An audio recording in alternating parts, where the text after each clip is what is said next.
John Bircher is with us from the Purple Heart Service Foundation today. Yes, sir. It is Veterans Day. John is good enough to join us here in studio. First of all, happy Veterans Day, Mr. Bircher. Appreciate you coming in. How you doing today? Hey, great, Scott. Thank you so much for having me. No problem. Well, take a minute if you could and talk to us about the Veterans Day and what it means for you personally, first of all. Well, Veterans Day, we have 2 days in which we celebrate veterans, actually. Veterans Day today, right, which celebrates those that live and came home.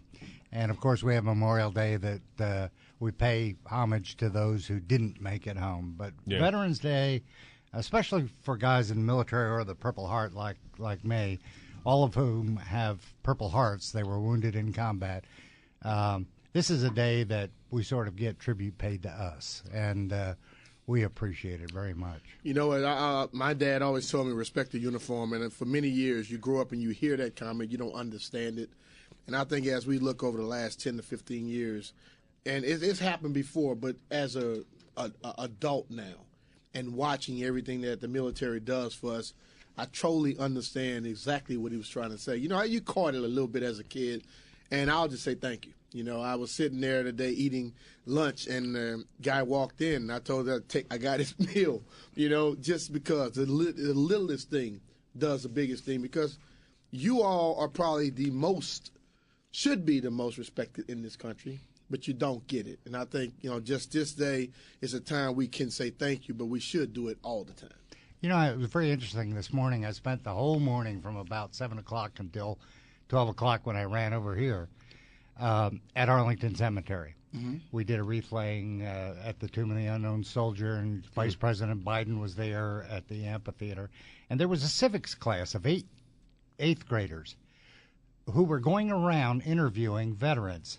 And the questions that they were asking were just wonderful. But the very last question that they asked me was, what would you tell my generation about what it means to be a veteran? And it really made you think about it. Yeah. But I told them, freedom isn't free.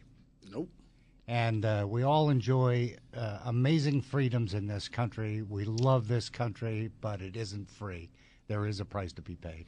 And there's as a child, again, when you grow up on a military base, I was born in Camp Lejeune and lived, as a Marine, son of a Marine for 10 years. You're on the base, and then he goes to Korea, then Nam, comes back wounded. I don't think people understand how often a family goes without their father or mother. Yeah. That's both. Yeah. You're being single parent for a while, and yet to come back, and especially in the era in the 60s, when it wasn't the easiest thing to be African American in the military, then to go over and fight for it and come back. And I just look at this all the time, and I go, finally, we're kind of getting it by what we're doing. Like Brian, we're kind of getting it. But when I look at the VA and what happened with the VA, and with the soldiers who have been waiting and been put off hold, 60 Minutes did a great special on it. Sure did. That made me sick to my stomach to know that a guy was willing to die for us, and then he comes back wounded, and we wouldn't even treat him. You know, there's sort of two things that are at play now that didn't. As a Vietnam veteran, we got a horrible welcome home. Horrible. And that's why anytime we pass each other, we say, welcome home, brother. Yeah. Two things. One is, finally, the American people have gotten it right. They've been able to separate the war from the warrior. Yes. And we're honoring the warriors today. True. And the other thing is, a lot of these kids that are fighting today are sons and daughters of Vietnam veterans. True. Well, John, I would say this. A lot of the warriors didn't have a choice. So how could you blame them? Okay? Exactly. And, my dad, military as well. And the whole thing about it is just show people just a little respect. Just like I look at Louisiana, people from down south, they see somebody, they greet them. So many times we don't want to just say thank you to a person. Thank you would say a lot more to you than walking past you and not saying nothing, wouldn't Absolutely. it? Hey, John, with the Purple Heart, I just want to let you get a chance to get this out real quick, too, is just some of the programs and things that you guys are doing with the Military Order of the Purple Heart right now that you've been involved with the past year or so. Well, I am so proud to be a part of this organization. We're the little guys. There are lots of veteran service organizations.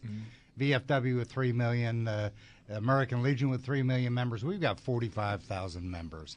We're the little guys, and that's a good thing because you don't want a bunch of wounded warriors. On the other hand, every single thing that we do at the Military of the Purple Heart Service Foundation and the organization Purple Heart is focused on service to veterans and their families.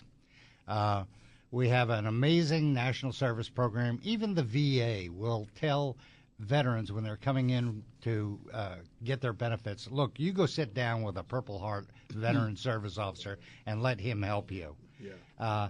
Last year alone, we serviced over 300,000 veterans, and over $2 million in benefits for those veterans that we serve. We were able to pull together. Yeah. That's great. Yeah, I know Operation Renewed Hope does such a great job in also getting veterans employed. Veterans with disabilities, veterans on the whole who need employment, getting the general public to hire a veteran. There's nothing more better you can do than hiring a veteran. The last thing that we've done, and probably one of the best things, I don't know if you've ever heard of the Intrepid Center for Fallen Heroes. Yeah. And the Military of the Purple Heart Service Foundation just gave a grant of $500,000 to build a brand new one at Fort Bragg, North Carolina. Oh, cool. That's great stuff. Well, hey, John Bircher, thank you so much, Purple Heart Service Foundation, for everything you do. We appreciate it. We enjoy having the golf tournament with you guys every year, and I'm glad we could do our little part, and glad you guys were able to join us here today, too. Thanks for having us. Thank you. All right, thank you so much.